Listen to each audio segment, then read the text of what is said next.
What is up, guys? Junior here, and today we are back on iRacing. As you can see, back with the Miatas, and we are once again, yes, at Okayama, for the last time this week.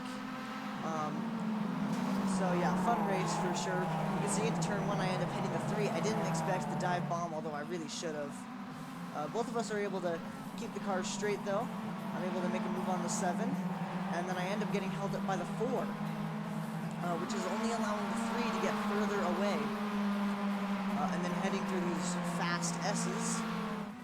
I'm gonna look to the inside, make a move on the 4. The 4 is gonna make the crossover.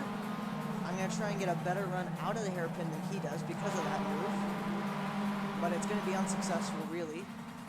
So down the backstretch, I just have to hold behind him. I'm going to look to the inside. I did get a slightly better run by about 1 mile an hour, so I'm going to be at his door going into the hairpin. You can see we just about hit each other into the hairpin. We're both on the brakes. We swing it through the hairpin. We are both side by side. He taps the brakes, and that's going to get me clear. Into this corner, he just hits me and essentially pit maneuvers me out of the universe. So I sit here all sad and alone. Well now, I have a lot of ground to make up. And I mean a lot. Then there's the 4 again, who I honestly want to see what happened to him. Did he hit me and then just spin out after that, or... Oh, he drove into the wall. Yeah. So he took me out. Still had total control over his car, as you can see. Turned into the corner and just spun out. What a legend. Just so impressive.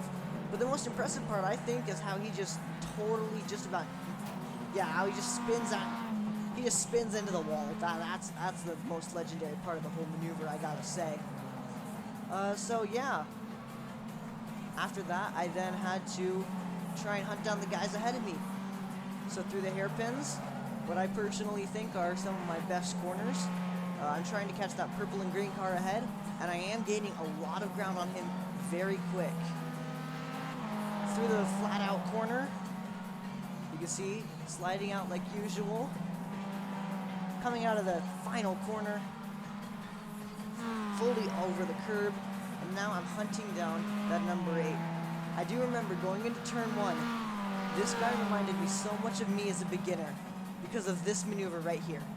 We turned in at the same time, and I don't mean like at the same point, I mean at the same time. So he turned in way later than I did, and then going into this corner, you can see he braked, which is another one of his absolutely massive mistakes. Now I am famously bad at overtaking, I think anyway. So I end up being stuck behind him for these S-curves. I'm going to look to his inside. We both get on the brakes, and he just kills me.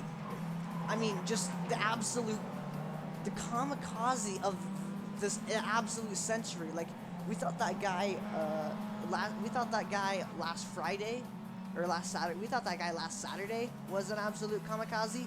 Nah. You've not even seen this guy. Oh, I thought he left. I thought he just closed out. Nah, he just blinked a little bit. I mean, just look at this maneuver. I mean, the absolute skill that this move requires. You can see I ducked to the inside because I know I'm going to be able to outbrake him since he's such a beginner. So you can see there's his brake lights, and there's my brake lights way later, and then shabam. I mean, I really don't know what to say about that. I just have to see this from the cockpit. What was he... I want to see this maneuver. I want to see the full context of this maneuver.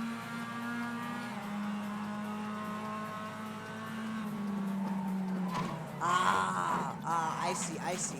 So he started braking with 2 wheels in the grass. Now that is the move of a legend right there. An absolute professional. I mean, it just takes such a level of skill to be able to brake on the grass and pull the ultimate kamikaze. You can see I'm really just looking for any way past him. I cut to the opposite direction he's going, He's got tires on the grass, and then he hits the brakes, and the ABS overcompensates, and yeah, like I said, he just ends up taking me out, which made me not such a happy boy. I mean, that was just pain. Oh, these cars are so loud. That's why I can't do the chase for these guys.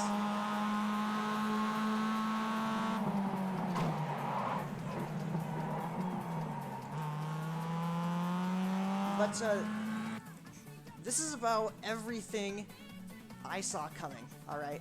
So watch through this corner how much time I gain on him.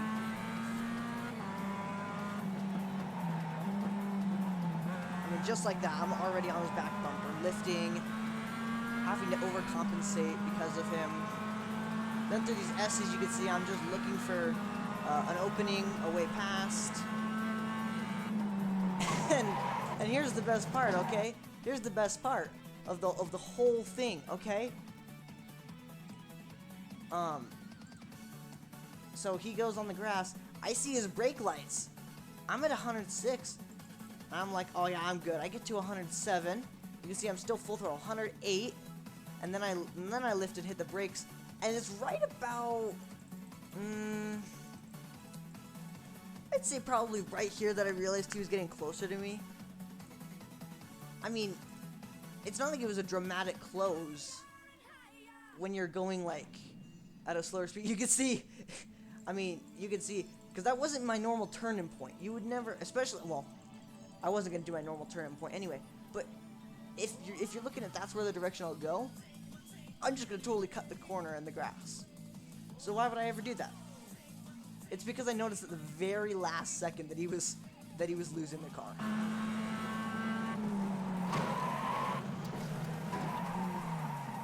And at the time, I genuinely thought it was a kamikaze move after what happened at the start. I feel like he saw what happened at the start, and so he just went for the ultimate kamikaze. At the time, anyway.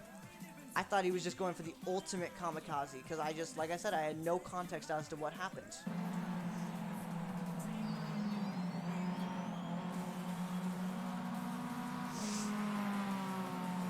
So yeah, through the S's, for the final time, we're going to review this from the static camera angle, just so that we can fully understand what happened.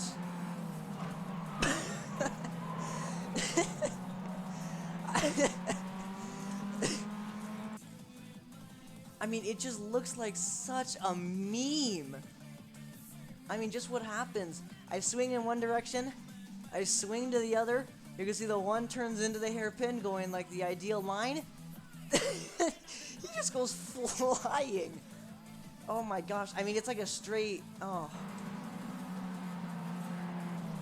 I mean, that's like Forza Motorsport level rammers right there. That's what that looks like, right? That looked like that was either an intentional him turning into me, or like the average Forza rammer. Oh my gosh.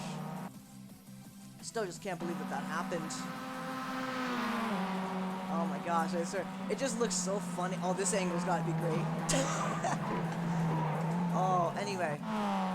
Well, come a couple laps later, because of that aerodynamic damage that you can see, the car was significantly slower.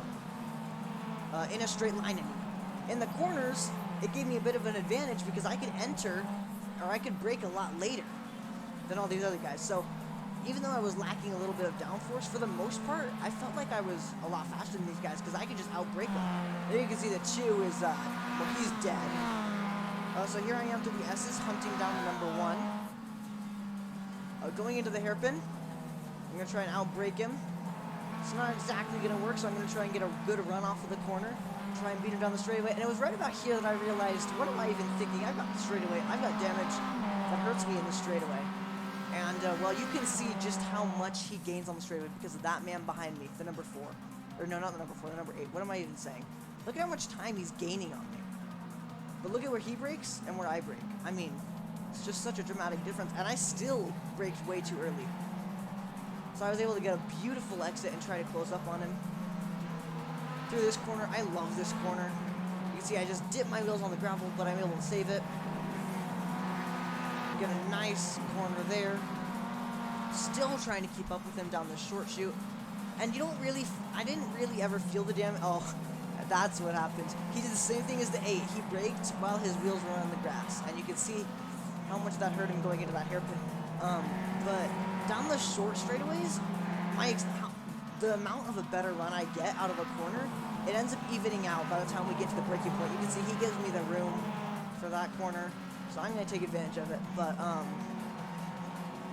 no, yeah, so on the shorter straightaways, by the time you would normally be feeling the difference in speeds, the higher speed that I end up exiting the corner with balances out by the braking point, so you don't really feel it all that much.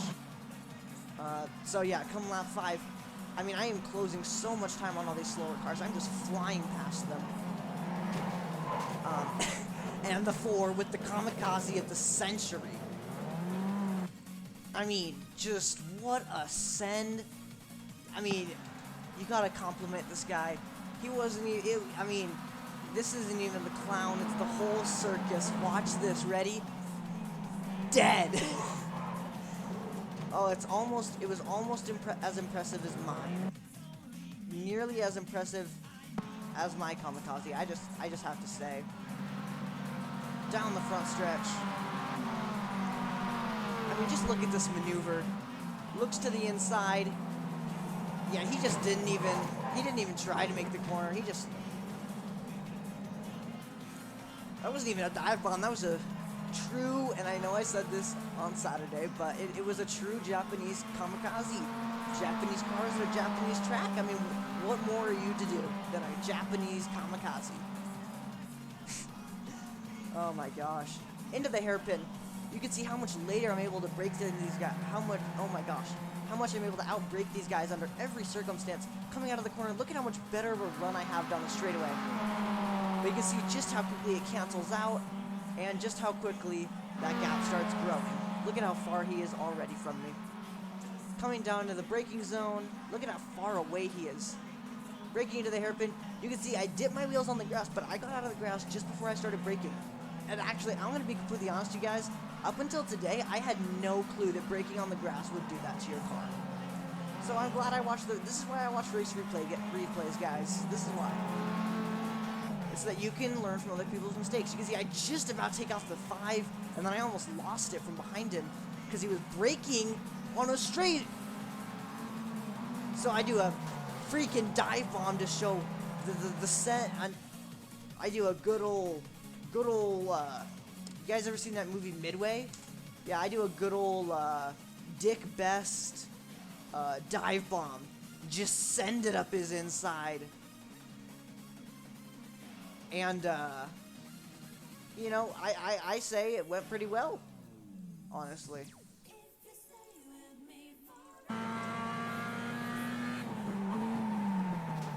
I mean, I could have made that corner had he given me the room. I didn't need to lean on him. Though I do appreciate the help from him. So yeah, that's another car down. And as it turns out, I don't think I saw another car for the rest of the... Yeah, I didn't. You can see, though, the 4, with hardly any damage, if any, is going about the same pace as me. So, yeah, I mean, it was just... This was just an embarrassment of a race. But if you guys did enjoy, I guess you could like and subscribe. And I'll leave you guys to watch the final lap. And with that, I think I'll see you guys in the next one. See ya.